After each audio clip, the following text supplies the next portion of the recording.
বিসমিল্লাহির রহমানির রহিম। প্রিয় শিক্ষার্থীবৃন্দ, আসসালামু আলাইকুম।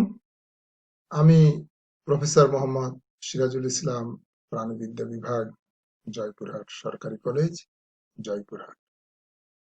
আজ আমি তোমাদের একাদশ ও দ্বাদশ শ্রেণীর জীববিদ্যা দ্বিতীয় পত্রের পরিপাক ও শ্বসনের উপরে এমসিকিউ এবং সিকিউর উপর কথা বলবো ক্লাস টেস্ট আকারে। তোমরা জানো, যেহেতু এই অধ্যায়গুলো তোমাদের শেষ হয়ে গিয়েছে, সেই জন্য ক্লাস টেস্ট আকারে তোমাদের এগুলো দিচ্ছি। এবং তোমরা যারা সামনে পরীক্ষার্থী, তারাও কিন্তু এই ক্লাসটা থেকে অনেক উপকৃত হবে। তাহলে চলো আমরা যাই, আমরা ক্লাসে যাই। প্রথমে আমরা চলে যাই একক মূল্যায়ন হিসাবে। আমরা যাই প্রতিবারের ন্যায় একক মূল্যায়ন। প্রথম প্রশ্নটির দিকে তোমরা একটু খেয়াল করো। মানুষের ক্ষুদ্রান্ত্রের প্রথম অংশের নাম কি? তোমরা জানো ক্ষুদ্রান্ত্রের তিনটি অংশ আছে, সেই তিনটি অংশের প্রথম অংশটির নাম কি? তোমরা যারা জানবে তারা প্রশ্নটা লিখে ফেলবে। আমি প্রতিবারই বলেছি, তোমরা খাতা কলম হাতে রাখবে এবং তোমরা নিজেকে পরীক্ষা করবে যে আমরা কয়টি পারি। তার দেখেই আমরা দেখি প্রশ্নের উত্তরটা কি। মানুষের ক্ষুদ্রান্তের প্রথম অংশের নাম হচ্ছে ডিউডেনাম। ক্ষুদ্রান্তের তিনটি অংশ, ডিউডেনাম, জেজুনাম এবং ইলিয়াম। যকৃতে শর্করা কি রূপে থাকে? তোমরা জানো, প্রশ্নটির সঠিক উত্তরটা আমি বলে দিচ্ছি, তোমরা যারা জানো লেখো। যকৃতে শর্করা কি রূপে জমা হয়? যকৃতে শর্করা গ্লাইকোজেন রূপে জমা হয়। এবার একটি প্রশ্ন, আর একটি গুরুত্বপূর্ণ প্রশ্ন। অ্যাপেন্ডিক্স জানো, আমাদের একটি শরীরের একটি অংশ অ্যাপেন্ডিক্স। এই অ্যাপেন্ডিক্সটা কোনটির সাথে যুক্ত? কিসের সাথে অ্যাপেন্ডিক্সটা যুক্ত? তোমরা দেখো প্রশ্নের উত্তর, অ্যাপেন্ডিক্স বৃহদন্ত্রের সাথে যুক্ত থাকে। এরপরে আমরা যাই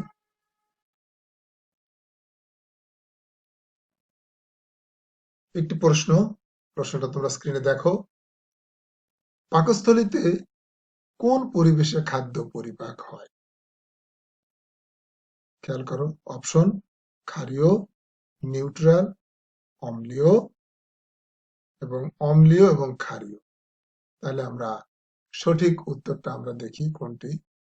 পাকস্থলীতে অম্লীয় পরিবেশে, কারণ তোমরা জানো পাকস্থলীতে হাইড্রোক্লোরিক অ্যাসিড নামক একটি অ্যাসিড মিশ্রিত হয়, যে কারণে পাকস্থলীর পরিবেশটাই হচ্ছে অম্লীয় পরিবেশ। পরের প্রশ্ন, কোন খাদ্য পরিপাকের মাধ্যমে অ্যামাইনো অ্যাসিড উৎপন্ন হয়? চর্বি, শর্করা, প্রোটিন এবং ভিটামিন। দেখো, তোমরা স্ক্রিনে প্রশ্নটা লক্ষ্য করো, তোমরা লিখো আর প্রশ্নটা দেখো। সঠিক উত্তর, প্রোটিনকে যদি ভেঙে যায়, প্রোটিন যদি পরিপাক হয়ে যায়, প্রোটিন পরিপাকের লাস্ট ধাপই হচ্ছে অ্যামাইনো অ্যাসিড। এরপরে আমরা যাই, কোনটি ক্ষুদ্রান্ত্রের এনজাইম? এটি একটি টেকনিক্যাল কোশ্চেন। কোনটি ক্ষুদ্রান্ত্রের enzyme? Ptyalin, pepsin, trypsin, lactase. খেয়াল করো, কোনটি ক্ষুদ্রান্ত্রের এনজাইম? সঠিক উত্তর ল্যাকটেজ। কেন? টায়ালিন তো তোমরা জানোই, পেপসিন ট্রিপসিনও জানো। পেপসিন পাকস্থলী থেকে, ট্রিপসিন অগ্নাশয় থেকে, ল্যাকটেজ হল ক্ষুদ্রান্ত্রের এনজাইম। আর প্রশ্ন, আরেকটি প্রশ্ন, গুরুত্বপূর্ণ প্রশ্ন, যদি তোমাদের অবশ্যই পড়া আছে। কোনটি membrane enzyme? Ptyalin, pepsin, trypsin, enterokinase. দেখো, উত্তরটা আমরা দিয়ে বলে দিচ্ছি। কোনটি মেমব্রেন এনজাইম? এন্টারোকাইনেজ এনজাইমটাকে আমরা বলবো মেমব্রেন এনজাইম। এবারে প্রশ্ন, গ্যাস্ট্রিক গ্রন্থির কোন কোষ হাইড্রোক্লোরিক অ্যাসিড উৎপন্ন করে? প্রশ্নটা আবার বলি, গ্যাস্ট্রিক গ্রন্থির কোন কোষ হাইড্রোক্লোরিক অ্যাসিড উৎপন্ন করে? মিউকাস কোষ, পেপটিক কোষ, আর্জেন্টিফাইন কোষ, প্যারাইটাল কোষ?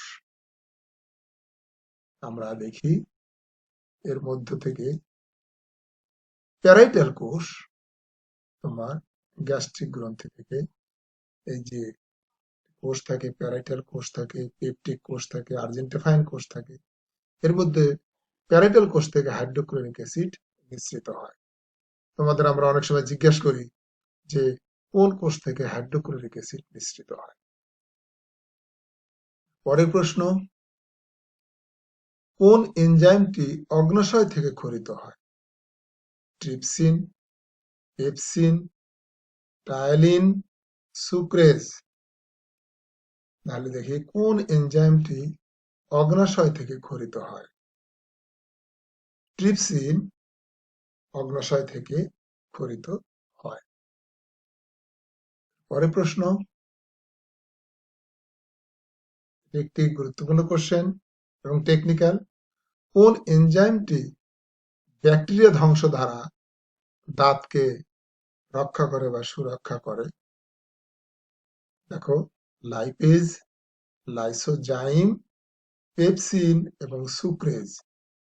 তাহলে আমরা দেখি এই যে কয়টি এনজাইম আছে, কোন এনজাইমটি আমাদের দাঁতকে ব্যাকটেরিয়া ধ্বংসের হাত থেকে রক্ষা করে? লাইসোজাইম এনজাইম একটি মুখের এনজাইম। এই লাইসোজাইম এনজাইমটাই কিন্তু আমাদের ব্যাকটেরিয়া ধ্বংসের হাত থেকে আমাদের দাঁতকে সুরক্ষা করে। কোনটি মানুষের লালায় উপস্থিত থাকে না? লালার উপাদানগুলো যদি তোমরা সঠিকভাবে যদি জানো তাহলে প্রশ্নের উত্তরটি করতে পারবে। পানি, লাইপেজ, টায়ালিন এবং মিউসিন কোনটি মানুষের লালায় উপস্থিত থাকে না? লাইপেজ এনজাইম মানুষের লালায় থাকে না, কারণ লাইপেজ এনজাইমটা পাকস্থলীর এনজাইম। বিএমআই মান কত অতিক্রম করলে তাকে স্থূল বলে তোমরা জানো? বিএমআই 20, 30, 35, 40 কত অতিক্রম করলে আমরা তাকে স্থূল বলবো? 30 যদি অতিক্রম করে তাকে আমরা বলি স্থূল। বিএমআই মানে বডি মাস ইন্ডেক্স, এটা যে 30 অতিক্রম করে অবশ্যই সে স্থূলকায়। কোনটির উদ্দীপনায় গ্যাস্ট্রিক রসের ক্ষরণ প্রভাবিত হয়? প্রশ্নটা আমি আবার বলছি, কোনটির উদ্দীপনায় গ্যাস্ট্রিক রসের ক্ষরণ প্রভাবিত হয়? Pepsin, secretin, gastrin, mucin? তাহলে সঠিক উত্তরটা আমরা দেখি, গ্যাস্ট্রিন। এই গ্যাস্ট্রিন একটি হরমোন, এইটি গ্যাস্ট্রিক রসের ক্ষরণকে প্রভাবিত করে।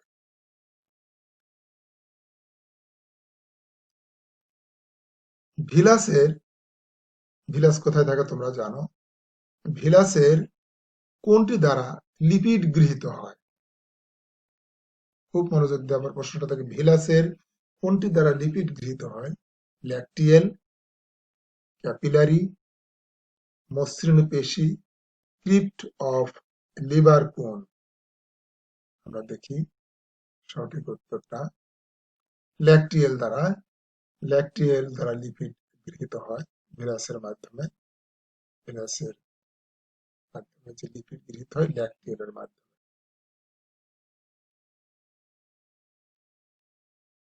ক্ষুদ্রান্তে খাদ্যসার শোষণের পরিমাণ প্রায় 10%, প্রায় 40%, প্রায় 60%, প্রায় 90%। ক্ষুদ্রান্তে খাদ্যসার শোষণের পরিমাণ প্রায় 90%। আমাদের ম্যাক্সিমাম খাদ্যটাই পরিশোষণ ঘটে হচ্ছে ক্ষুদ্রান্তে।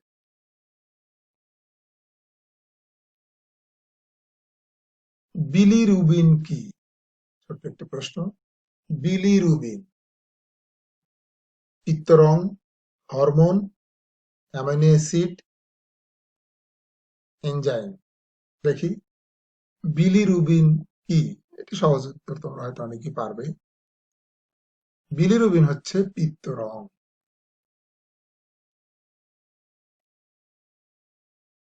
এটি একটা প্রশ্ন। খাদ্যের কাইম অবস্থা, কাইম কাকে বলে তোমরা যদি বলতে পারো তাহলে তোমরা প্রশ্নের উত্তরটা করতে পারবে।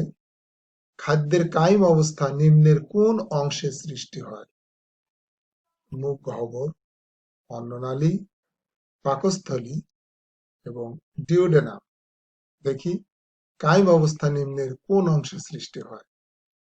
পাকস্থলীতে। এখন তোমরা সঙ্গত কারণে প্রশ্ন করবে, কাইম অর্থ হচ্ছে অর্ধপাচিত খাদ্যকে আমরা বলি কাইম। এই অর্ধপাচিত খাদ্যটা, কাইমটা আসলে সৃষ্টি হয় পাকস্থলী।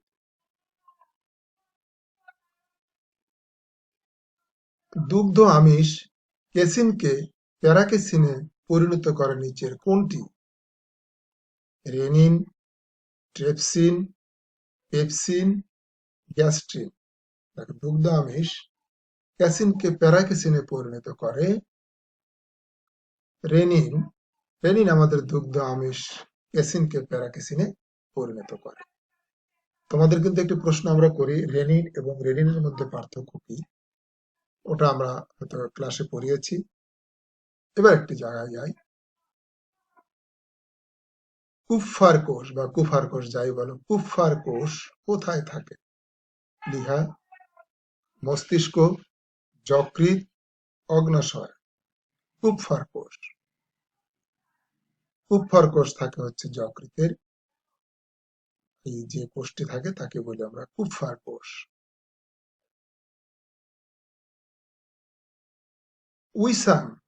উইটসাং নালী নিম্নের কোথায় থাকে? একটি একটি গুরুত্বপূর্ণ প্রশ্ন।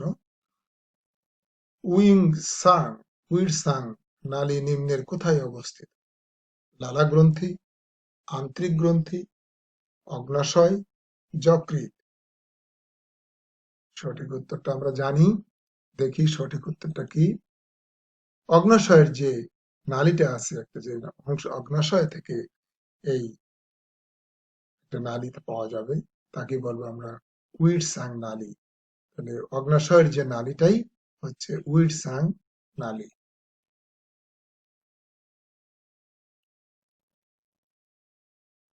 গবলেট কোষ পাওয়া যায় কোন অঙ্গে? ফুসফুস, অন্ত্র, অগ্ন্যাশয়, যকৃৎ। দেখি সঠিক উত্তর। এটি হয়তো তোমরা জানো। অন্ত্রে গবলেট কোষ যেটা যেখানে পাওয়া যায় তাকে, অন্ত্রে যে কোষটি পাওয়া যায় তাকে বলবো আমরা গবলেট সেল।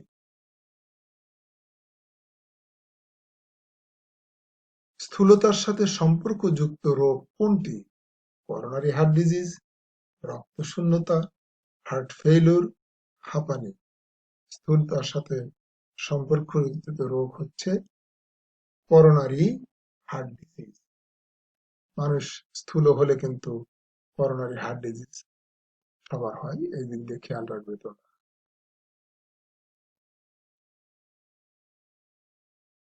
ভিলাসের ক্যাপিলারি জালক দ্বারা পরিশোষণ ঘটে glucose, fatty acid, amino acid.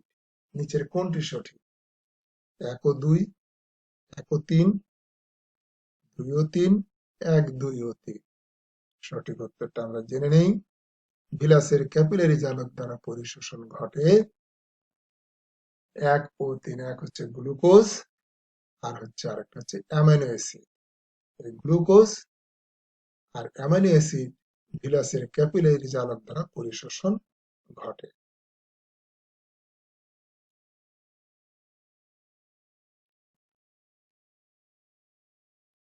লালা গ্রন্থি এবং গ্যাস্ট্রিক গ্রন্থি থেকে ক্ষরিত এনজাইম যথাক্রমে টায়ালিন, ট্রিপসিন, পেপসিন। নিচের কোনটি সঠিক তোমরা দেখো। 1 ও 2, 1 ও 3, 2 ও 3, 1, 2 ও 3। তাহলে সঠিক উত্তরটা আমরা জেনে নেই। দেখো সঠিক উত্তরটা কোনটি? 1 ও 3। লালাগ্রন্থি এবং গ্যাস্ট্রিক গ্রন্থি থেকে ক্ষরিত এনজাইম যথাক্রমে টাইলিন এবং পেপসিন। পরের প্রশ্ন চলে যাই আমরা।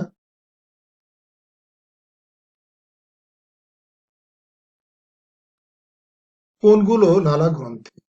সাবম্যান্ডিবুলার গ্রন্থি, প্যারোটিড গ্রন্থি, গ্যাস্ট্রিক গ্রন্থি।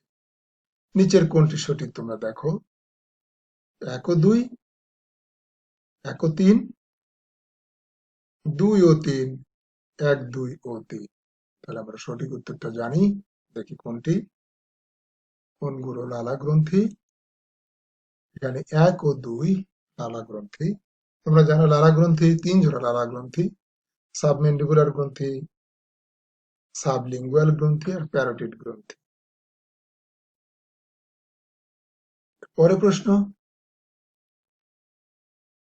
ট্রিপসিন এনজাইমের ক্ষেত্রে প্রযোজ্য।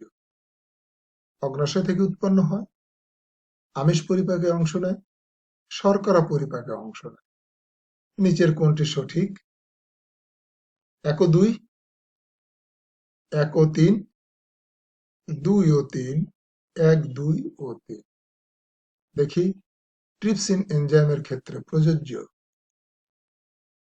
1 ও 2 অগ্ন্যাশয় থেকে উৎপন্ন হয় এবং আমিষ পরিপাকে সহায়তা করে। পরের প্রশ্ন,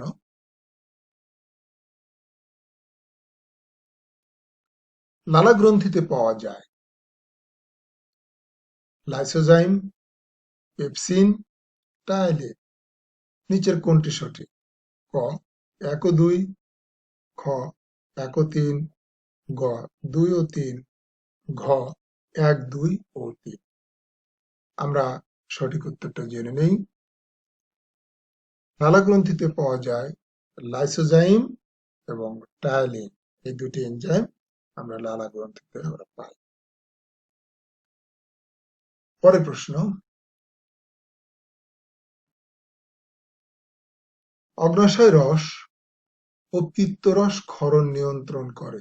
এটি একটি ভালো প্রশ্ন। অগ্ন্যাশয় রস ও পিত্তরস ক্ষরণ নিয়ন্ত্রণ করে সিক্রেটিন, গ্যাস্ট্রিন, কোলেসিস্টোকিনিন। কোলেসিস্টোকিনিন। তাহলে এখানে দেখি সিক্রেটিন, গ্যাস্ট্রিন এবং কোলেসিস্টোকিনিনের মধ্যে কোনটি? 1 ও 2, 1, 3, 2 ও 3, 1, 2 ও 3। সঠিক উত্তরটা আমরা জানি। অগ্ন্যাশয় রস ও পিত্তরস ক্ষরণ নিয়ন্ত্রণ করে। 1 ও 3 অগ্ন্যাশয় রসকে ক্ষরণ নিয়ন্ত্রণ করে সিক্রেটিন, আর পিত্তরস ক্ষরণ নিয়ন্ত্রণ করে কোলেসিস্টোকিনিন। পরের প্রশ্ন,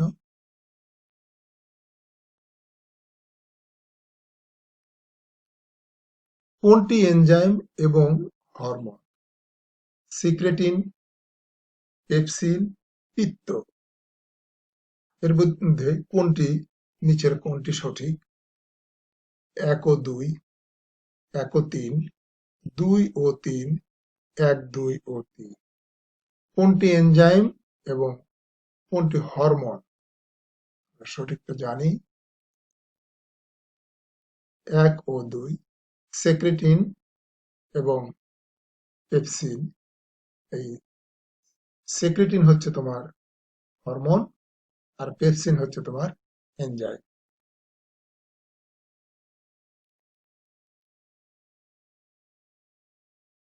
আমিষ পরিপাককারী এনজাইম লাইপেজ, পেপসিন, কাইমোট্রিপসিন। নিচের কোনটি সঠিক? 1 ও 2, 1 ও 3, 2 ও 3, 1, 2 ও 3। সঠিক উত্তর দেখি 2 ও 3। আমিষ পরিপাককারী এনজাইম হচ্ছে পেপসিন ও কাইমোট্রিপসিন। পরের প্রশ্ন, যকৃতের কাজ গ্লুকোজ সঞ্চয়, অ্যামাইনো অ্যাসিড সঞ্চয়, পিত্তক্ষরণ। নিচের কোনটি সঠিক? ১ ও ২, ১ ও ৩, ২ ও ৩, ঘ নাম্বার ১, ২ ও ৩। যকৃতের কাজ ১ ও ৩, গ্লুকোজ সঞ্চয় করা এবং পিত্ত ক্ষরণ করা। লালার উপাদান লাইসোজাইম, মিউসিন, সোডিয়াম বাইকার্বনেট। নিচের কোনটি সঠিক? ক ১ ও ২, খ ১ ও ৩, গ ২ ও ৩, ঘ ১, ২ ও ৩। আমরা সঠিক উত্তরটা জানি সবগুলোই ১, ২ ও ৩। লাইসোজাইম, মিউসিন এবং সোডিয়াম বাইকার্বনেট সবগুলোই লালার উপাদান।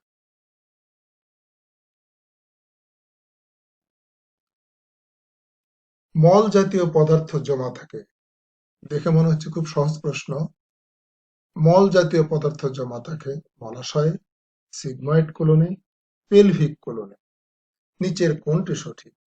১ ও ২, ১ ও ৩, ২ ও ৩, ১, ২ ও ৩। সঠিক উত্তর ২ ও ৩। মলাশয় কিন্তু মল জমা থাকে না, কারণ মলাশয়ে যখন মল আসে তখন মল ত্যাগের ইচ্ছে জাগবে, কিন্তু সার্বক্ষণিক কিন্তু মল জমা থাকে সিগময়েড কোলন এবং পেলভিক কোলনে।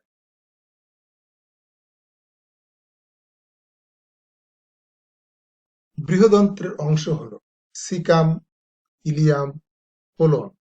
নিচের কোনটি সঠিক?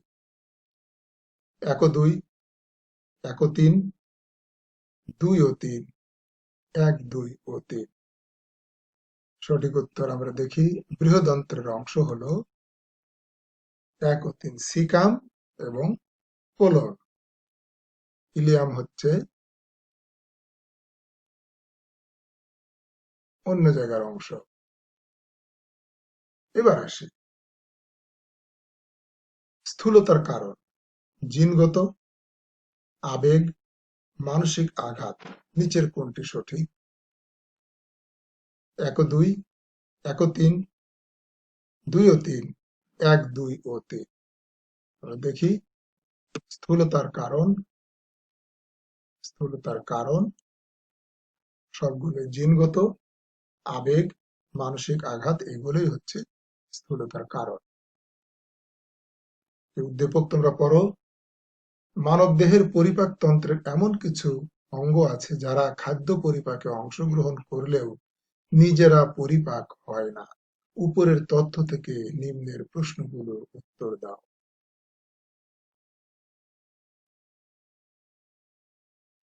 পরিপাকতন্ত্রের যে অঙ্গগুলো নিজে পরিপাক হয় না তার নাম হলো মুখগহ্বর, পাকস্থলী, অন্ত্র। নিচের কোনটি সঠিক? ১ ও ২, ১ ও ৩, ২ ও ৩, ১, ২ ও ৩। সঠিক উত্তর ২ ও ৩। পাকস্থলী এবং অন্ত্র খাদ্য পরিপাক করলেও এরা কিন্তু নিজেরা পরিপাক হয় না। ৩টি কারণ আছে। উদ্দীপকের অঙ্গটি কোন স্নায়ু দ্বারা নিয়ন্ত্রিত? Olfactory, optic, vagus, oculomotor. সঠিক উত্তর ভেগাস, কেননা আমাদের পরিপাকতন্ত্রের যে অংশগুলো এগুলো ভেগাস স্নায়ু দ্বারা নিয়ন্ত্রিত।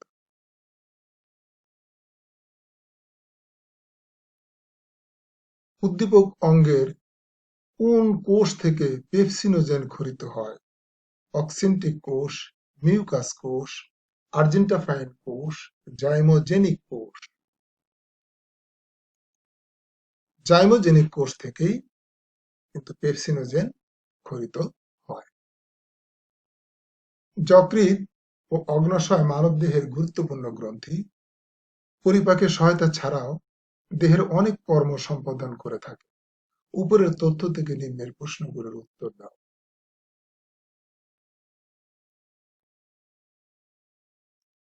যকৃতের আবরণীকে কি বলে? Pericardium, peritoneum, Glisson's capsule, serosa. সঠিক উত্তর গ্লিসন্স ক্যাপসুল। যকৃতের আবরণীকে বলা হয় গ্লিসন্স ক্যাপসুল।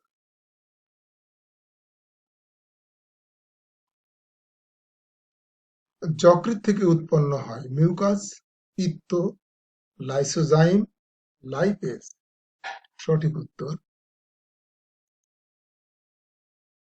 যকৃৎ থেকে যে পদার্থটি উৎপন্ন হয় তার নাম হচ্ছে পিত্ত।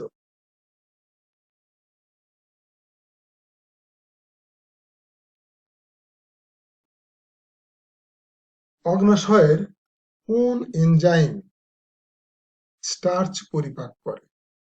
অগ্নাশয়ের কোন এনজাইম স্টার্চ পরিপাক করে?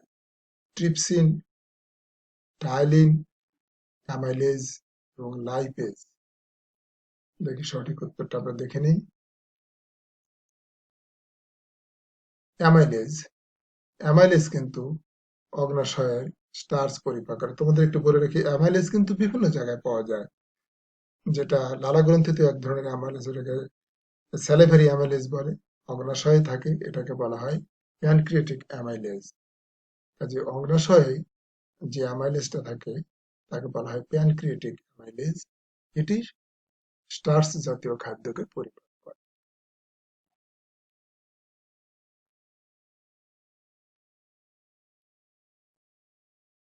কোনটি অগ্নাশয়ের কাজ নয়? ট্রিপসিনোজেন তৈরি, পিত্ত তৈরি, ইনসুলিন তৈরি, গ্লুকাগন তৈরি। কোনটি অগ্নাশয়ের কাজ নয়? সঠিক উত্তরটা আমরা জেনে নেই।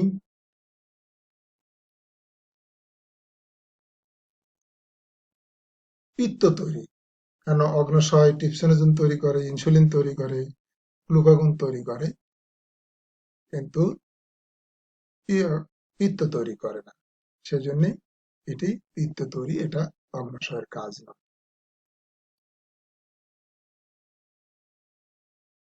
একটি উদ্দীপক তোমরা খেয়াল করো, উদ্দীপক একটু পড়ো। এটি তোমাদের বাড়ির কাজ, অ্যাসাইনমেন্ট। তোমরা বাসায় এটি করবে। জিসান কোরবানির মাংস কাটার সময় একটি অঙ্গ দেখিয়ে বলল, এই অঙ্গটির ন্যায় মানবদেহ একটি অঙ্গ আছে যাকে দেহের সবচেয়ে বড় গ্রন্থি বলে। এছাড়াও পাতার মতো আরো একটি গ্রন্থি আছে। দেখি বিএমআই কি তোমরা বলবে। মেমব্রেন এনজাইম বলতে কি বুঝো বলবে। উদ্দীপকে উল্লেখিত বড় গ্রন্থিকে, মানবদেহের সবচেয়ে বড় গ্রন্থির নাম কি তোমরা জানো? উদ্দীপকে উল্লেখিত বড় গ্রন্থিকে জৈব রসায়নাগার বলা হয়, তা ব্যাখ্যা করো। উদ্দীপকে উল্লেখিত পাতার মতো যে গ্রন্থিটি আছে, এই পাতার মতো গ্রন্থিটি পরিপাকে গুরুত্বপূর্ণ ভূমিকা পালন করে, তা বিশ্লেষণ করো। এটি তোমাদের বাসার কাজ। এই প্রশ্নগুলো তোমরা ভালো করে পড়বে। এই প্রশ্নগুলো বাসায় নিজেরা চেষ্টা করবে, চেষ্টা করে নিজেরা করবে। এই করোনাকালীন সময়ে তোমরা ভালো থাকবে। তোমাদের সুস্বাস্থ্য ও দীর্ঘায়ু কামনা করে আজকের মতো এখানেই বিদায় নিচ্ছি। তোমাদের সবাইকে ধন্যবাদ।